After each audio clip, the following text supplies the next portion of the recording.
Good afternoon. My name is Daniela Major. Welcome to the last Digital Humanities Seminary of this semester. Today's session will be on researching social media in the digital humanities.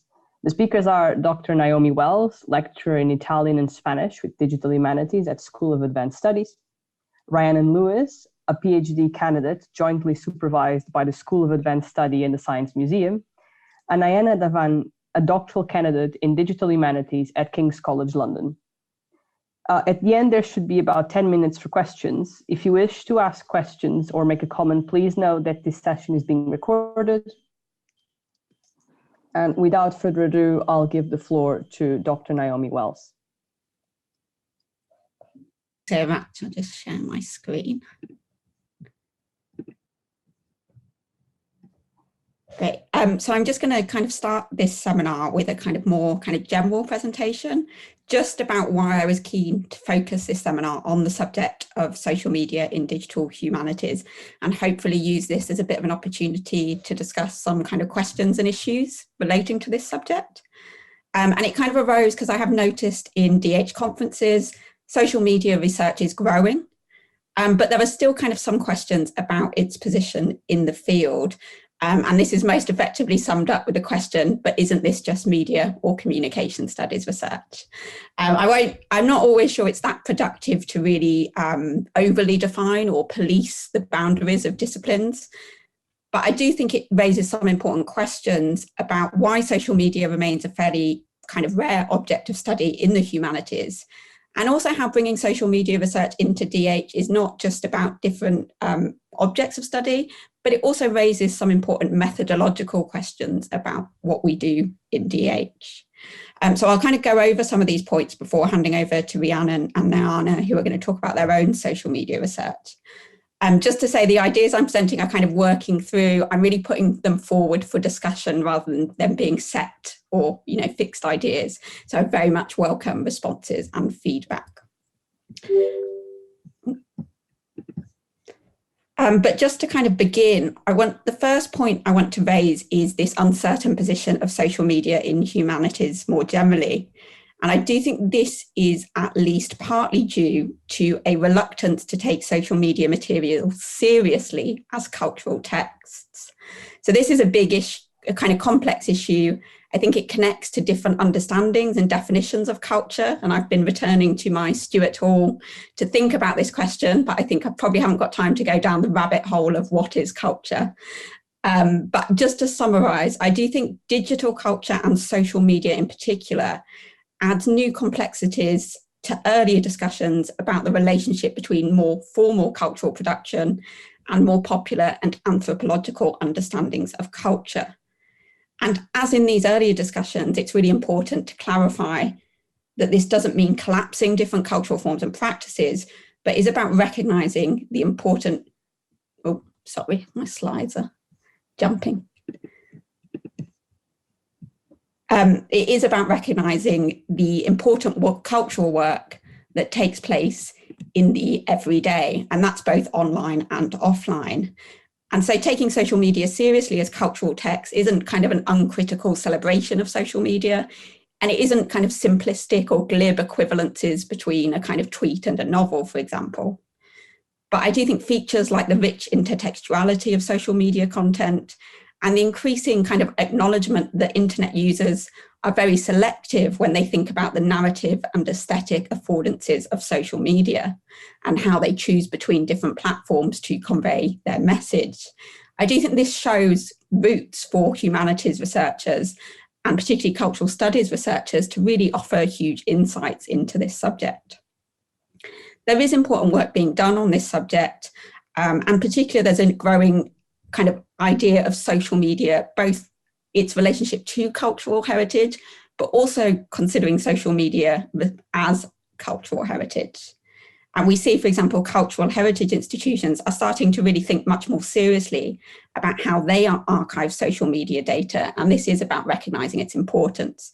And we do have a PhD student here in the hub, Beatrice, who works on this subject. So as I say, there is important work being done, but it remains quite a marginal area of study, both in the humanities and I would say in DH more in particular. and particularly when we compare it to the quantity of journals and conferences in media and communication studies. So I will just touch briefly on those fields. I don't work in media and communication studies, so apologies for maybe slightly simplistic kind of summaries. And also I know that many of the people in those fields do apply very similar, these kind of cultural studies frameworks mentioned previously. But I do think, again, there is space for humanities-based researchers from outside of those fields to bring maybe slightly different emphases and slightly different theoretical frameworks to these materials. And in particular, I think sometimes understanding the kind of social media within a kind of solely communications framework often foregrounds the communicative functions of social media platforms, and sometimes that can be at the expense of recognizing their significance as spaces of cultural representation. Now, communication and representation is obviously very blurred online and offline, but particularly on social media. But I do think what humanities perspectives might do is slightly shift the analytical lens onto these kind of more cultural representation aspects of social media materials. And critical platform studies as well, for example, is a major area of media studies research. It's really important when humanities researchers engage with social media that we understand, this critical platform studies work that's really valuable in terms of understanding the context in which social media content is produced. But again, is there sometimes maybe a risk of not actually looking in close detail at the actual text or the social media materials produced on these platforms? And in particular, how users, authors, creators, whatever terms we want to use, how they appropriate platforms for different representational purposes to what they were originally maybe intended. So just to clarify, I'm not saying one analytical lens is better, or we should ignore the communicative functions or the role of the platforms themselves, but it's more how humanities researchers might bring different emphases that complement rather than compete with this more established body of research. And then lastly, just my final point, as I said, I will turn a bit to methodology, particularly in the DH context. And particularly kind of maybe more established DH computational methods. So again, it's not a subject I will go into depth on, but just some issues that we could maybe return to in discussion. There is a practical limitation in that many social media platforms don't allow for the types of web scraping that would be necessary to apply kind of some more computational methods. And this is why other people have noted, this is why Twitter is overrepresented in digital research, because it does allow for more kind of scraping. But I think there is a bigger point here. If we think about applying the types of methodological reflexivity, that is, I think, a major strength of DH research. And that's that when we incorporate social media into DH, this is not necessarily that we're just transferring established DH methods applied to historic or literary texts to social media materials. And this kind of connects to this previous point about the kind of cultural significance of social media materials. And that is kind of understanding that DH computational methods have often been applied to texts or materials where the cultural significance or value is maybe already taken for granted or has been established in earlier research. And so in my view, what DH computational methods did was offer new insight and new ways of analysing these texts, with computational very much about doing something different, going against the grain of maybe more established methods in ways that advance these fields. So just to say, I'm not arguing against computational research here. But I do think when we look at social media, that actually, despite the practical difficulties mentioned, the scale of social media data, the salience of metrics on these platforms means maybe computational or quantitative approaches might actually seem like the more obvious or taken for granted approach. So as I say, computational quantitative still has a place with social media research in the humanities, but I just want to highlight that in contrast to literary texts where close reading is perhaps the taken for granted method, I think actually the research gap with social media is applying these types of approaches to social media materials in the humanities. And I've written kind of previously about the complementarity of humanities-based kind of close reading approaches with kind of ethnographic approaches in the humanities, even if ethnography hasn't always been as embedded as a humanities approach. But I just want to highlight that I think the fact that there is a very rapidly expanding field of digital ethnography, which is offering really valuable insights into contemporary digital culture. I think this does point to the fact that there is a value and a need for these small data approaches in better understanding and foregrounding the very rich and complex cultural practices and materials associated with social media. So on that point, I will wrap up and hand over to our next speaker. I will stop sharing as well.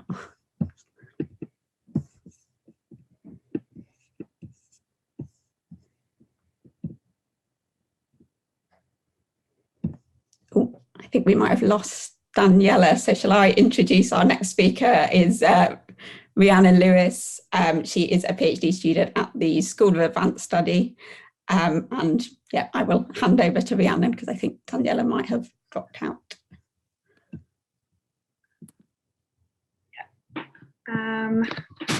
Hello, very many thanks for having me here today. Yeah, I am Rhiannon Lewis and I'm doing a collaborative doctoral partnership between School of Advanced Study and Science Museum Group. My PhD is in digital humanities, I'm in the hub, but I build on my training as a design historian, as well as drawing on museum studies literature.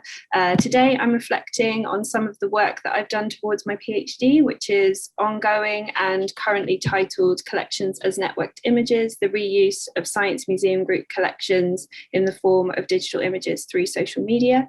So this is a work in progress presentation.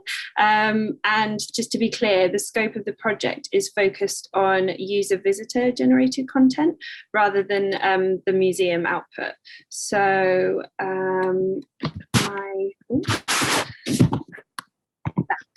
my research questions. How are digital images of the Science Museum Group used and reused on social media? And does this recontextualization expand on or provide new understandings of the objects? What types of images of the collections are being shared? And this explores both the type of collection object that is being shared and the type of image that it is shared as. And this is something that I will discuss further today. So existing literature. I actually put these slides together for another talk to show the need for further research into material cultural heritage representation through social media beyond art and design collections. If we're looking at existing research on sharing museum collections through social media, then art and design collections are very well served. And although a lot less papers on natural history collections, with Instagram being well served as a platform of interest for image sharing. But revisiting these slides for today and thinking about the different specialisms these researchers come from, who is considering sharing museum collections from a user visitor perspective.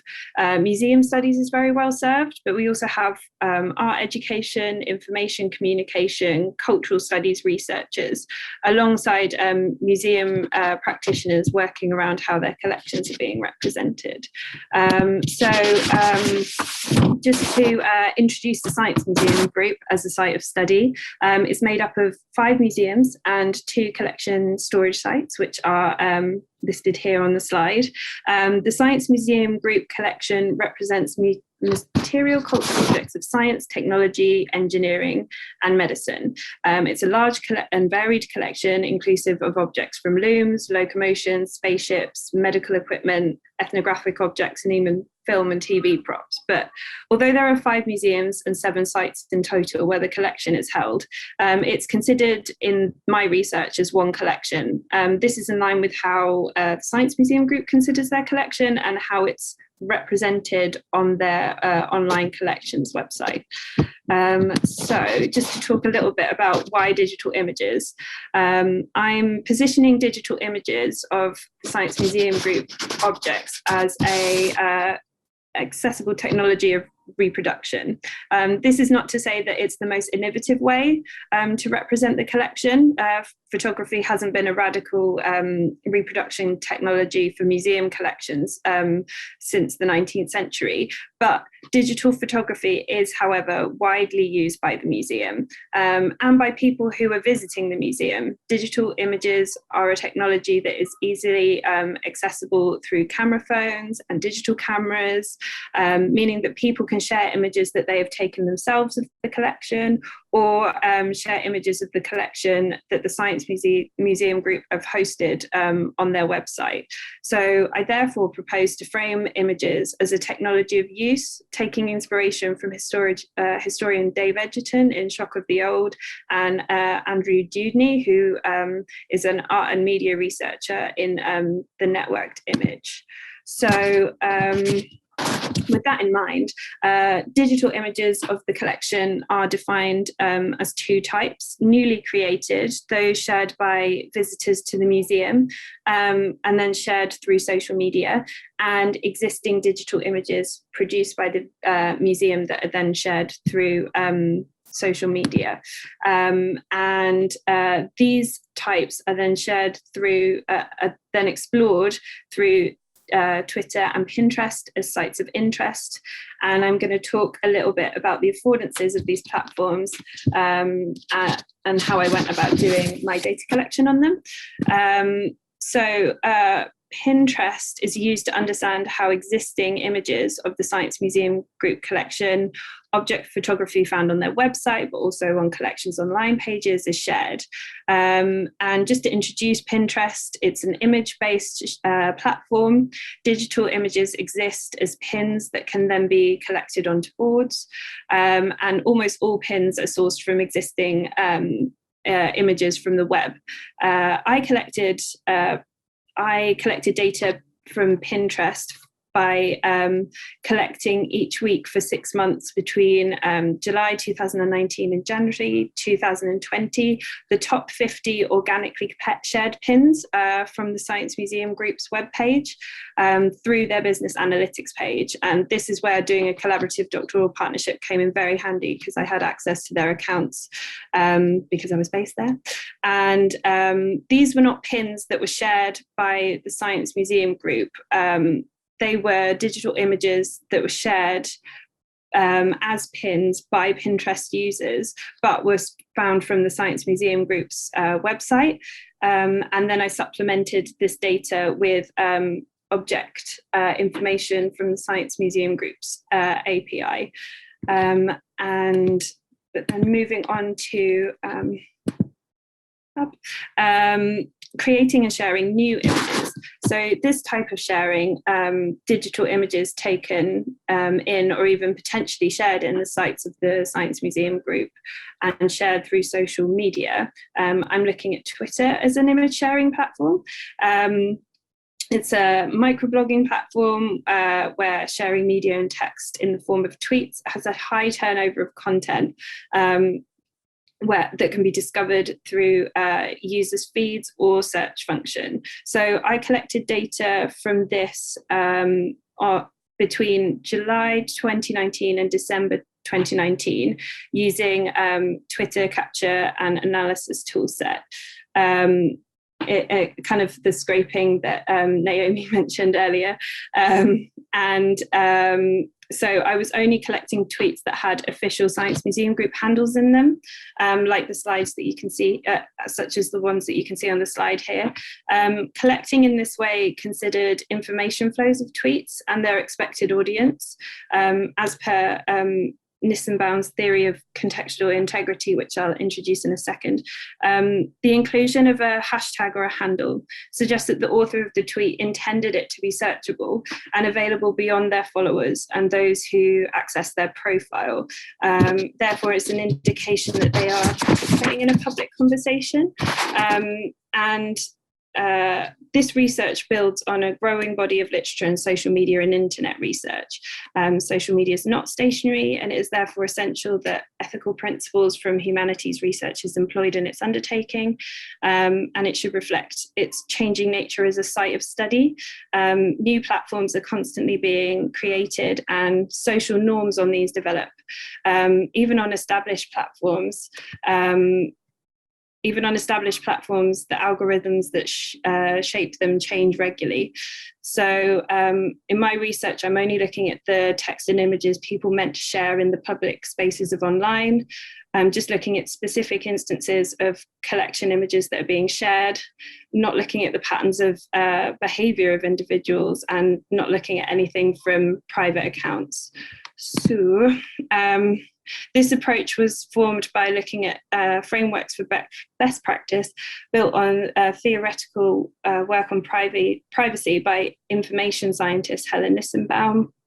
She asserts that privacy is when a person's expectations are met and how information should be used in a particular context in a particular way. Accepting privacy as a moral and political right, the frameworks for contextual integrity is a mode of the structure of people's expectations in relation to the flows of information in society. So in this context, information published to Twitter and Pinterest and the informational norms of how this content would ordinarily have been enacted on were given due consideration, and using ethnographic practices and understanding the platforms really helped to inform this. But just, did I make it go away? Is the Tiro? What's happening? You opened a new tab, Rhiannon, so you just need to go back onto your other tab, I think. Thanks, Jane. Sorry, you're at the top of the screen and I don't know how to. Okay, here we go.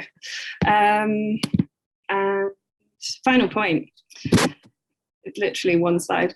If we understand digital images as an accessible collection reproduction technology, then social media platforms that allow for image sharing can be used as a site through which to understand how science museum group collections, heritage collections of material culture of science are understood and represented outside of the museum. And then I'm going to press one more thing. Thank you. Thank you, Rhiannon. Now the next intervention is by Nayana Dhawan, a doctoral candidate in digital humanities at King's College London. Thank you, Daniela. Can you hear me? Yes. Okay, excellent. Wonderful. Let me make sure I share screen. Sharing. Okay. Great. Hi. So I don't have data to present today, so I'm actually going to just talk about my approach. My interest is in young people and their use of social media. So basically, I want to look at how young people are imagining and performing and negotiating notions of the self in a period of young adulthood, especially in online spaces, and how these expressions of the self, especially creative explorations, feed into young people's imagination of their future work. And in addition, it's important to me to look at ideas of equity and intersectionality. So I look at what are the constraints of young people's use of ICTs technically and socially. So these series of research, these are sort of perhaps not the research questions because they're quite broad, but these are the questions that drive my work. And I think you can see sort of many different themes, which is the idea of youth and young adulthood, which is broadly a developmental psychological space. But the idea of youth culture, which we've been discussing a lot in cultural studies for a very long time. And then the idea of social media being a space where both these things, this kind of personal developmental angle, as well as the development of youth culture takes place more broadly. And I have to introduce the idea of equity and intersectionality where I look at, because initially this project was supposed to be in India. So I was looking at ideas of religion and caste and, of course, gender. So I think the first, basically all these questions, these are a lot of questions, but basically, essentially it's the question about how young people's engagement with digital media is helping them figure out who they are and who they want to be. So in that, I draw on the work of Dana Boyd, who's worked a lot on teens and the use of social media. And two things I think that are relevant for this audience are the idea of network publics and imagined communities, because her argument is that they are forming these, the teens are building networks of people and information. So they are participating in and helping create network publics. So you have a creation of like a representation of society that's happening online, and teens are doing this more and more. And equally, there's the idea of the imagined audience. So when young people are performing online, we think of audiences, of course, in a cultural heritage point of view, or, in TV and media studies. But this is also a space of where they are imagining an audience and performing their sense of self. And based on the feedback, they then think about how they want to present themselves in the future. And so this also sort of drives my approach on how to look at these spaces and what young people are doing. So firstly, I am looking at social media as a site of cultural production. This is where youth cultures are being performed and tested and created. And the second idea is the idea of youth agency. So we talk a lot about how there are restrictions on what people can do online, in terms of platform economics and the way things are structured. But we also have to look at young people's agency, about how they're using these symbolic resources to create a world for themselves, and often finding different uses and ways to express themselves online that may not have been the original intention of the technology or the platform itself. And lastly, because I'm looking at access looking at young youth in the global south, we have to think about who designed these technologies and who is ultimately accessing them and how that differs. And for me, I was looking at India, where access amongst girls often varies quite significantly, depending on class and depending on culture and other background characteristics. Let's see. So, which goes to the point of saying that most people are not weird. So a lot of technology studies tend to focus on Western educated, whoopsie daisies, just kidding. Western educated, industrialized, rich and democratic societies. That is often where these platforms are formed and regulated. And therefore studies of young people are often concentrated in these areas. So it's actually quite difficult to find out what young people are doing with technologies in other parts of the world. So that is something that's central, is like, how is technology being used in the context perhaps in which it wasn't designed or imagined? And another part that drives my work is sort of this balance between authenticity and platform economics. So this book called Everybody Lies, many of you must have read it, is about how the internet actually tells you authentically what people are doing versus what they're saying. And as researchers, that becomes important for us, right? Because we're like, oh, talking to someone is going to give me so much meaning. The observational data, the textual data is so, in traditional ethnography, is so tied to the person being there in front of you. And then there's this argument saying by seeing what people are doing online, you actually get a more accurate picture.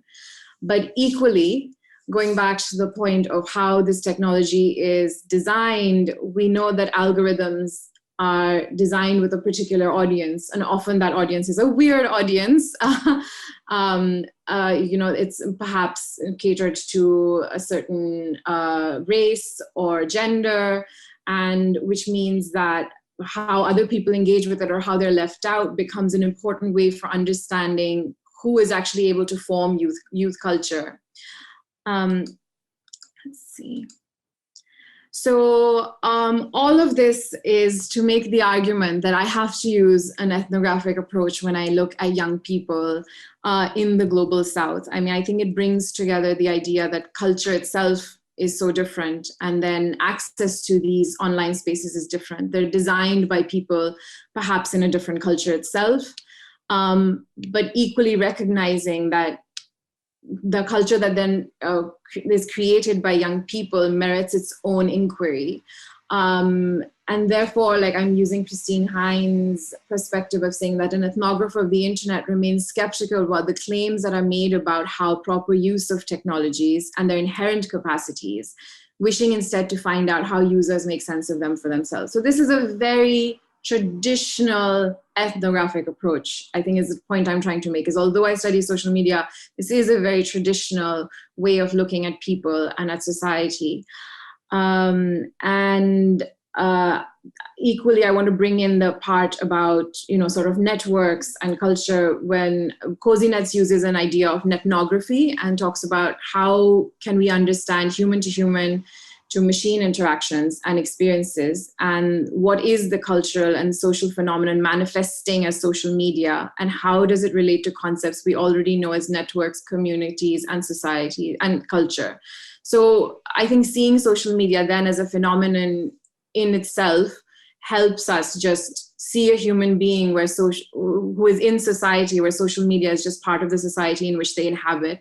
So I'm going to just give an example before I end about, this is Nazy. He is India's first hip hop star.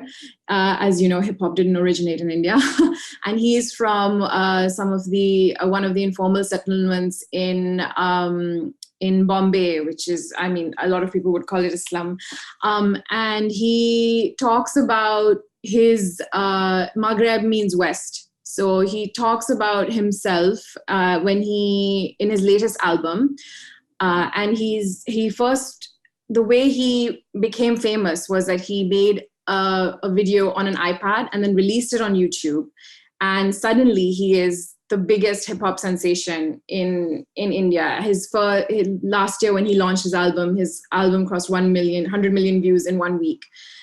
So now he's looking back in his late 20s on that time in young adulthood when he was 21, making this video on his iPad. And he says, I'm obviously very influenced by the West, the music, what they wear, and so on. A lot has changed in these years, but what hasn't is my connection to my roots. So I feel like I'm stuck at some kind of crossroads. Hip hop is very geographical, regional. Since I'm a hip hop head, I'd like to represent my region.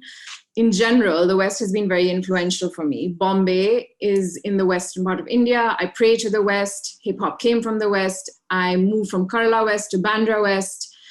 So in this album, I'm looking to the West and asking, who should I tell my stories to? I just wish I'd known this was in my blood before, but I know that this is my life. I wish I had that seriousness 5 years ago. If I'd been able to see who I was earlier in my life, then it would have been even better. So he's talking about not only his work encapsulates so many parts of his identity.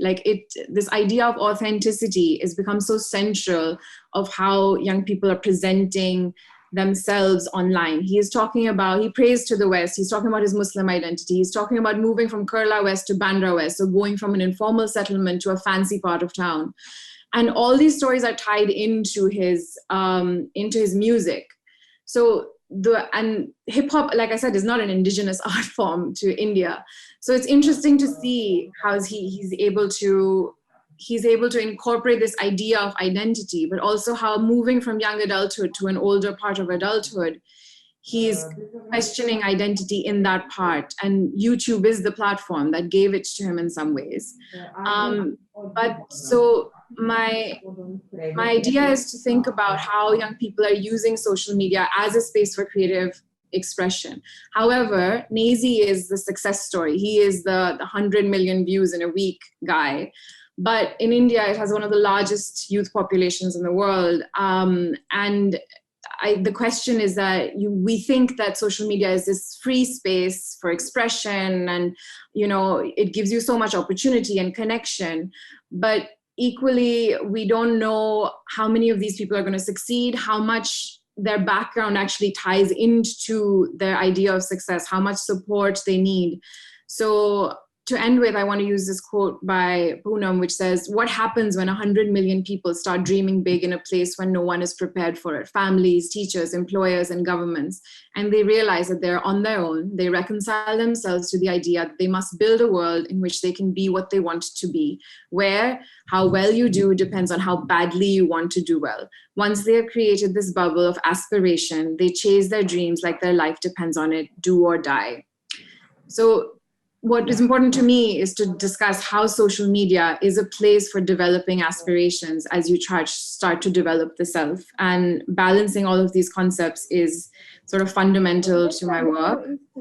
And I think I'm going to end with just a screenshot of my department, which is Digital Humanities at KCL.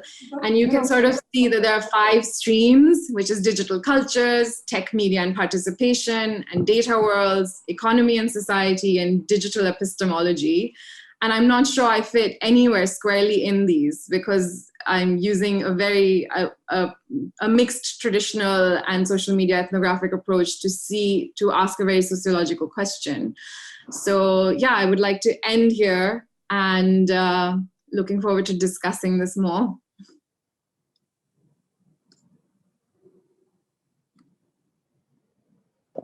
Thank you so much, the 3 of you, for your very interesting intervention. We still have a few minutes left before opening to questions. So maybe the 3 of you would like to pick up on something that was said or ask a question yourselves.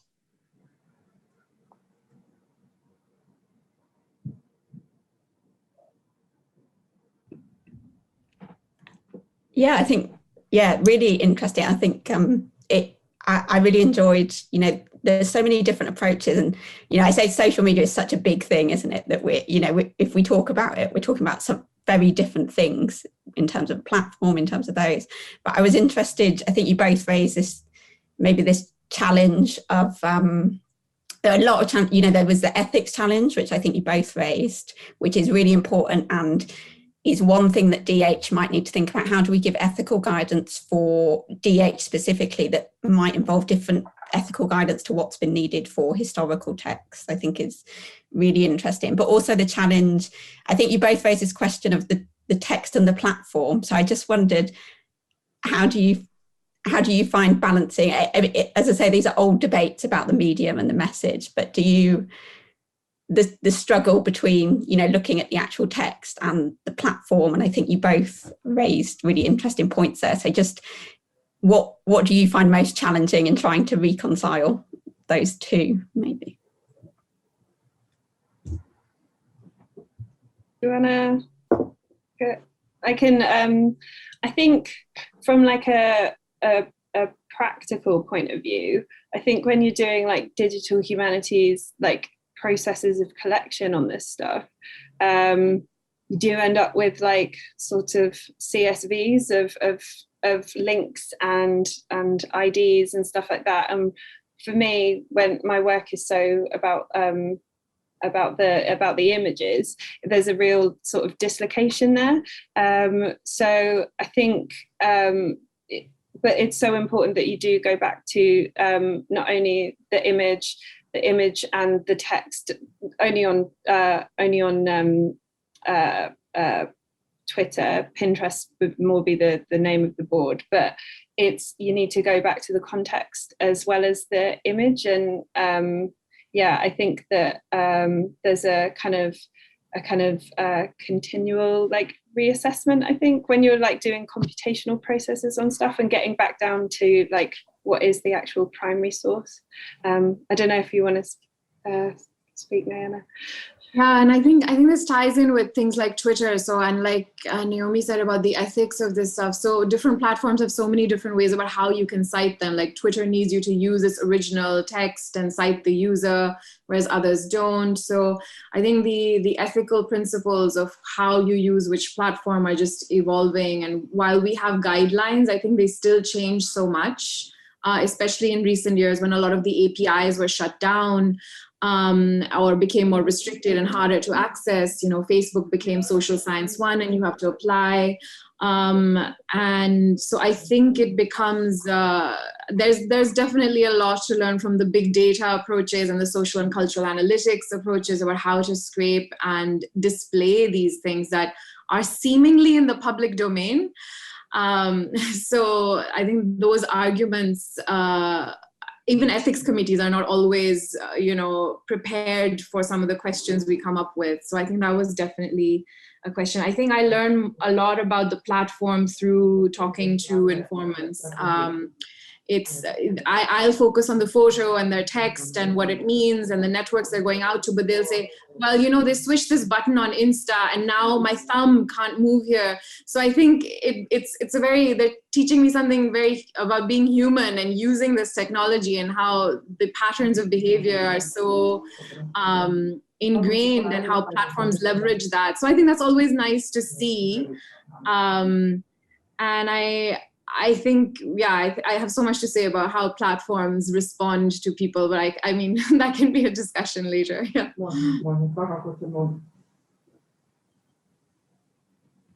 Yeah, really. I'm sorry, Naomi. Yeah, I was just going to say all the same issues. So yeah. So I think we're now at the point where we can start to open up the discussion. Hi everyone, my name's Jane Winters. I'm Professor of Digital Humanities in the DH Hub in the school. And we don't have any questions yet, so there's still time. There's about 20 minutes to add your questions to the chat and we can pick them up. First question's just come in from Daniela, but perhaps I could start off with one which really reflects your last slide, Nayana. The fact that you've all spoken about, and Naomi set this up at the beginning too, the different fields, the different techniques that you have to bring together to do all of this. That's really challenging, and it also leaves you open to the specialist asking why you haven't gone further in their particular specialism. You can only touch on everything, you can't go into detail on so many different things, and I'd like to hear your thoughts about how you cope with that, really.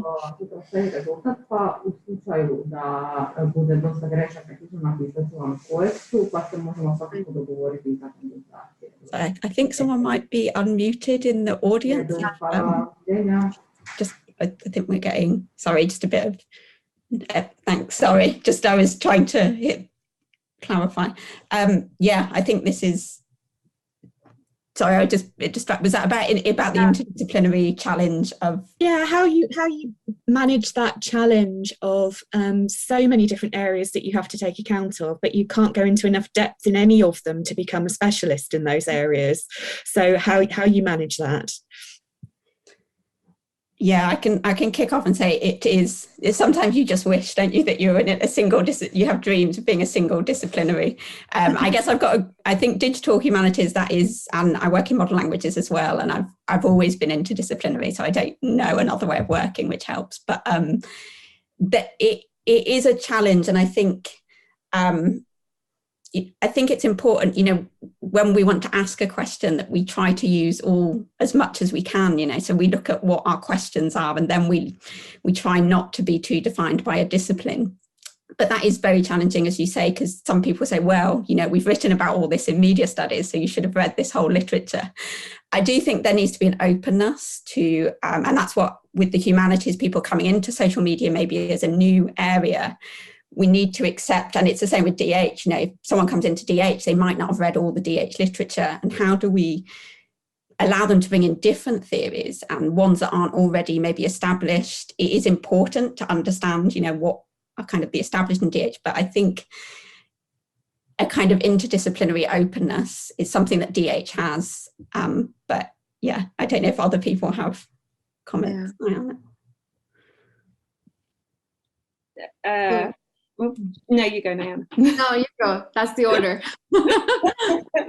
I guess I was reflecting on this a bit with putting together the talk and kind of the secondary sources that I'd sort of incorporated into it, and the kind of breadth of disciplines that they come from. But it is difficult to sort of draw upon those, but trying to do it in like a rigorous way, and also just because something's not not been addressed perhaps in your field already, but it has been addressed in another one. It's not, it feels to build on that that work and recontextualize it in your own research. But it does feel important. Like I always say, like, I'm trained as a design historian, and I'm doing this in digital, and my PhD is in digital humanities, and having that duality feels important for the questions that I ask of my sources. So yeah. Yeah, I mean, I was trained in very traditional research methods. Like I did survey design and qualitative research, but it was in a very global health context. So now when I tried to teach myself ethnography, because the question I was asking, as I explained, naturally lends itself to an ethnographic approach, to really dig deep and read everything so closely. I definitely got the response, which was like, you think you're doing your qualitative research like a quantitative person. So I think there is unlearning that happens as well. And I think we all here hold on for dear life to our research questions, as Naomi said. And, I think I've also had to think about, like, which pieces do I keep? Like, do I give up the developmental pieces of youth and just talk about it as a social construct? Do I talk about culture because it's such a terrifying word, because it takes me down a certain framework? So I think that remains to be seen. But I think there is the worry that you abandon something and in 10 years I'll go back and say, why did I not do the cultural studies of So let's see what happens. So far, the question is driving the method, and I hope that will be sufficient. I think that is a very humanities approach, isn't it? And I love that idea of unlearning as well, that you do have to make these decisions about, that's great, but it doesn't fit in what I want to do at the moment. And I was also struck by how you all situated yourself in relation to these different disciplines in a way that you don't have to do when you're only working in one area. So that was quite striking, and I think helps these kinds of discussions. So we have a question from Daniela about the scale of data that's available. Daniela, do you want to come back in and ask that one yourself? Sure. Thank you. So social media gives us a very large data sets, and I was wondering how, even with the use of quantitative methods, how can we make sense of the size of all this information, and if current methodologies are suitable to study particular issues. So instead of a generalized trend, so for instance, in the case of Nayana, for example, if you're studying a very particular thing, perhaps quantitative methods are not very suitable, and how can we reconcile both these things?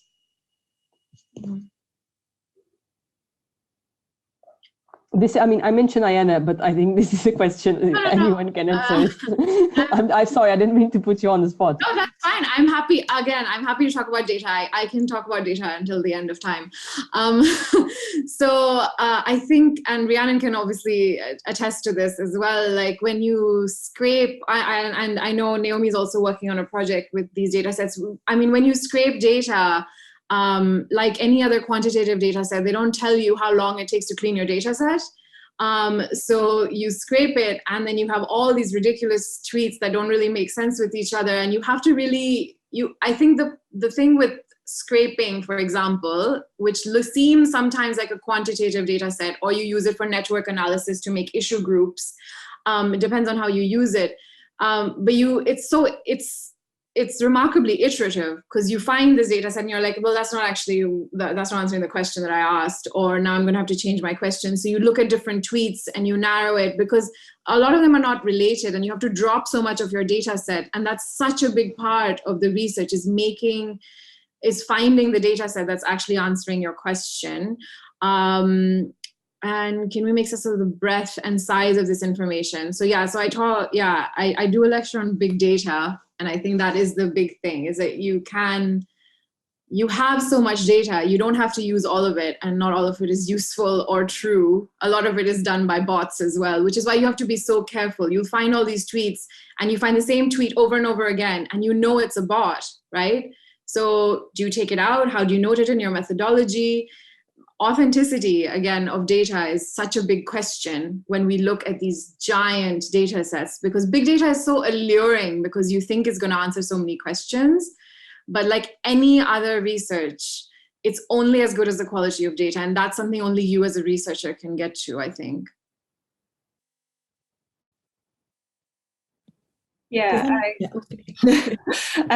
yeah, I mean, cleaning data sets is has been such a large part of doing the research in a way that perhaps I didn't appreciate before I came and did a digital humanities PhD. But I think having those like questions to come back to, or points, like if you have like when you have like what you're very specifically interested in looking at, for me, like the collection, it's how people are sharing the collection. It is like, okay, are these tweets involving do they have this in it? No. And then looking, I've had to go through, once I'd cleaned my data set, gone through and manually tagged up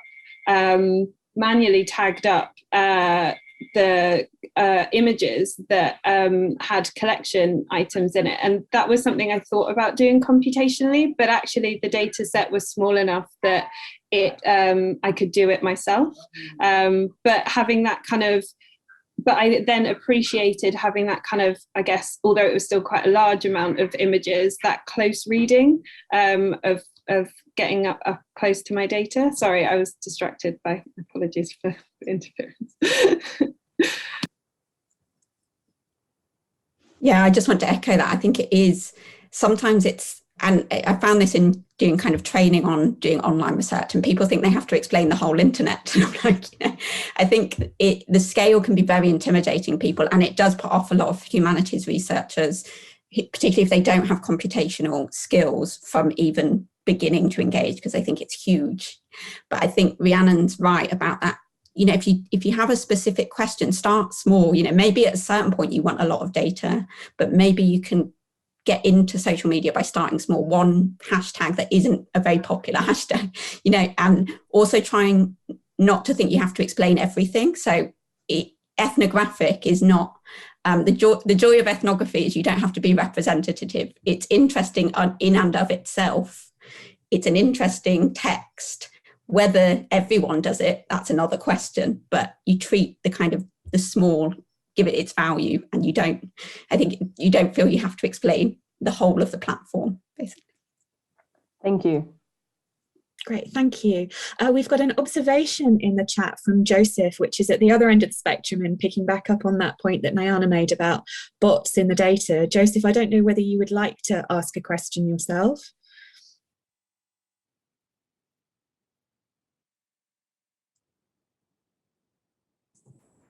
There we go. Hi.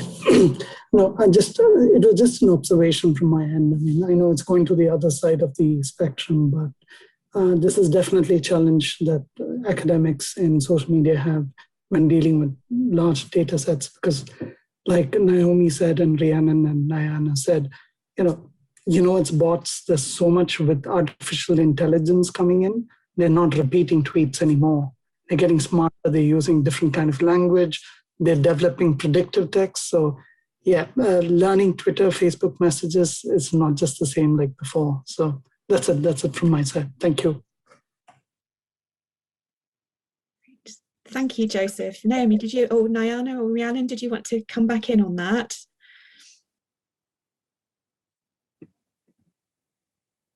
I think this is just this is sort of the digital methods challenge. I think every year, like there's new methods that come up, and you know, for example, like Richard Rogers' book on digital methods. Even now, when you look back and it's just a few years old, you're like, oh well, we can't do that anymore. So I think this is the thing: is the internet changes a lot faster than other things. So it's definitely a methods challenge. We're now looking for ways to scrape different platforms as the platforms change the way they interact with us, which is faster, I think, as a pace of research than I would have ever expected. Naomi. And yeah, I also just say, I think this highlights why actually, I made a case for studying social media as cultural text, but we can't just study them without understanding. And this is where it is really important. DH is more than a method, it's a whole field. And so understanding, I might not use NLP tools as a method, but I do need to understand about the role NLP plays in social media platforms. So I think that's a really important point in terms of incorporating that into our analysis, even if we're not using those types of methods. Great, we've got about 4 minutes left in that. I can't see any more questions in the chat, so perhaps I can ask another one, which goes back to this point you made at the start, Naomi, about social media as cultural heritage. And the fact that you have all had to make your own collections. You haven't been able to go to an archive and work with carefully curated data. And most archives are not collecting social media for various legal reasons, or if they are, they're doing it at very small scale. So I just wondered how you see that developing and what that means actually for the way humanities researchers are going to work in future.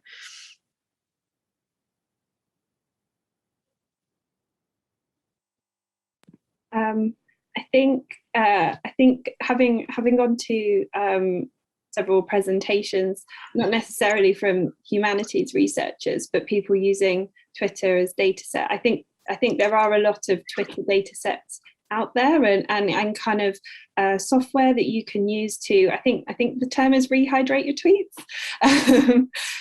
So I think that there'll be, although these were collected by certain people to I guess address specific questions, I think there are data sets that are perhaps out there that people could reflect on later.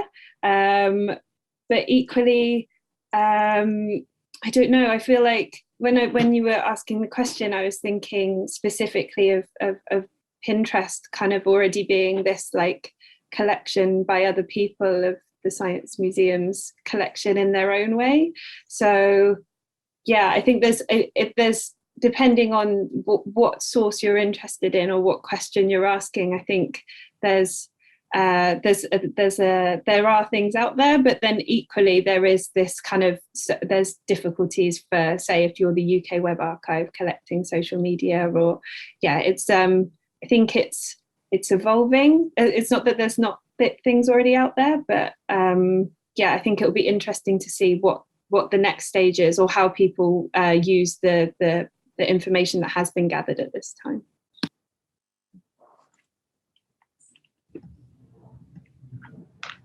Yeah, I think I'd just say that there's a lot of, it's very hard because you'd want that, but the ethical and privacy issues of ordinary people and this kind of inevitability that a lot of the social media archiving is public figures, because, you know, a bit like they're fair game and, you know, they know they're being witnessed. So even though you want more ordinary people's materials because it's important they're in the archive, it's challenging because they don't have that expectation of being kind of publicly archived in the same way. So yeah, it's as Jade knows, we have a PhD student who's working on this subject, and I think it's going to be a fascinating, really important project, and it's the kind of outcomes of that really interesting. Nyana, these questions are particularly acute with the kind of data that you're working with. Yeah, I think it's like Naomi said, it's hard to study people who are just normal. You would study the influencers and things, whereas what you really want to know is how everyone is using technology, so you can make better technology, so you can serve everyone. So I think that's just a challenge. We're going to have to wait and see how it happens, but it is closing in terms of privacy and how we do this ethically. I think it's important to just document so fully how we're collecting our data, because it's really helped me to see how other people have harvested social media data in things that are not big data approaches, because that really goes a long way in saying, well, this person did it, do I consider it ethical? Can I reproduce it in this cultural context? Yeah, I think reading other people's work as it changes has been the biggest resource for me. Mm-hmm. Great, thank you. Well, that seems like a wonderful note to end on, with better technology and better ethics and better documentation, which should keep us busy for a while. But thank you all very much for a fascinating panel. And we've had some great comments and suggestions in the chat as well. So thank you, everybody. And keep an eye out for our next seminar series in the autumn. So thank you very much, everyone.